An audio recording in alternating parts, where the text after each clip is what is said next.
Hello folks, it's Kerry with 401k Dexter's here. Coming back from the feed store. We put the dogs that we have left at the house in the kennel when we went and dropped our bird dog off in Mississippi at the trainers.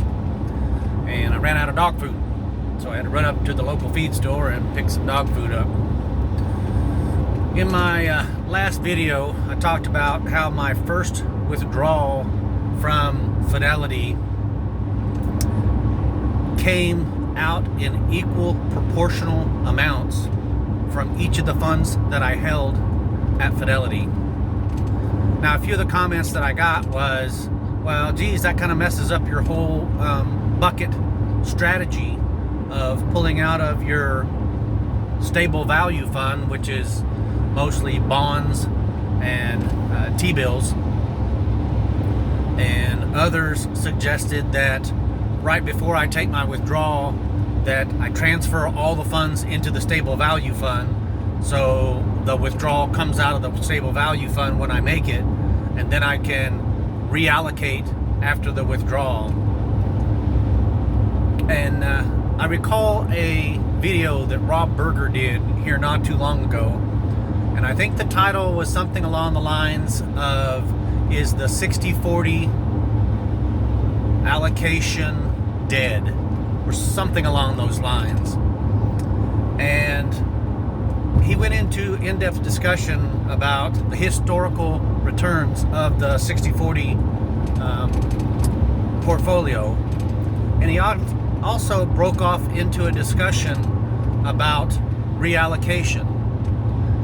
And after a withdrawal, whether it be annually, semi-annually, or quarterly, the process of rebalancing your account back to a desired proportion, whether that be 80-20, 70-30, 60-40, or whatever it may be. So the way that I look at how Fidelity handled my withdrawal, and after going back in and checking to see what my allocation was after the withdrawal, I was pleasantly surprised that I also mentioned in that last video that after the withdrawal I was still within 0.5% or so of 60-40. Now, since the new year, we've had a few down days in the market, so the allocation has crept up. Now I think I might be maybe 49-48% stock, or I'm sorry, 59% stocks and 41-42% bonds. But that's the volatility of the market, and it's going to fluctuate because I'm not continually adding as I would paycheck to paycheck if I was employed. So in my opinion, Fidelity really did me justice in that it took the distribution in proportionate amounts from my allocated funds, and it kept me from having to rebalance after the withdrawal. So I didn't have to go back in and move funds around. I didn't have to make transfers prior to the withdrawal and then transfers after the withdrawal. I remember seeing a couple of videos from Jazz Wealth, and they talked about the possibility of losing gains just by missing 1, 2, 3, 5, or 10 of the highest yielding days of the year. And as we all know, if you put in an order to move funds around, they don't happen that day. It may take 2-3 days for the transaction to take place at the end of one market day, and then take place at the end of the following market day.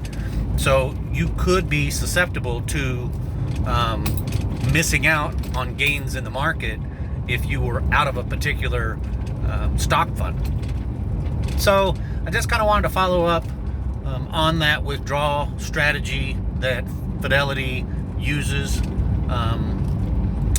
Another person had noted that I could call and make a specific withdrawal from an individual fund. I believe that's the case, but in that instance, I believe I would have to take out of a particular fund and into a cash fund and then make that withdrawal from the cash fund. So that's, again, 2 transactions, as opposed to, just going online, clicking a few buttons, and then going in and making sure that your allocations were okay after the fact. Another follow-up on my mom. She did get out of the hospital. They transferred her to a nursing home for rehabilitation, so she is making headway. I appreciate everybody's well wishes and thoughts and prayers. Keep praying, because she still needs to get better and go through rehab and come home. So hope you guys are doing good. National championships on TV tonight, so whether you're a Michigan fan or whether you're a Washington State fan, root for your favorite team and have a beverage for me. 401k Dexters out.